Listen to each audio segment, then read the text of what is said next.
ഞാൻ ഭാരതത്തിലെ പരമാധികാരവും അഖണ്ഡതയും നിലനിർത്തുമെന്നും ഞാൻ കേരള സംസ്ഥാനത്തെ ഒരു മന്ത്രി എന്ന നിലയിലുള്ള എന്റെ കർത്തവ്യങ്ങൾ വിശ്വസ്തയോടും മനസാക്ഷിയെ മുൻനിർത്തിയും നിർവഹിക്കുമെന്നും ഭരണഘടനയെയും നിയമവും അനുസരിച്ച് ഭീതിയോ പക്ഷപാതമോ പ്രീതിയോ ഉദ്ദേശമോ കൂടാതെ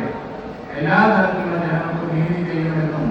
ദൈവത്തിന്റെ നാമത്തിൽ പ്രസ്താവന ഒരു മന്ത്രി എന്ന നിലയിൽ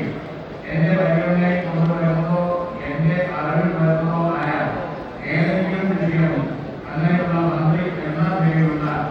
എന്റെ കർത്തവ്യങ്ങളുടെ ഗുണപ്രകാരമുള്ള പ്രവർത്തനത്തിന് ആവശ്യമാകുന്ന വഴി ഞാൻ ഏതെങ്കിലും ആളുകളോ നേരിട്ടോ നേരിട്ടല്ലാതെയോ അറിയിച്ചു കൊടുക്കുകയോ വെളിപ്പെടുത്തുകയോ ചെയ്യുകയില്ലെന്ന് ദൈവനാമത്തിൽ സത്യപ്രതിജ്ഞ ചെയ്തിട്ടുണ്ട്.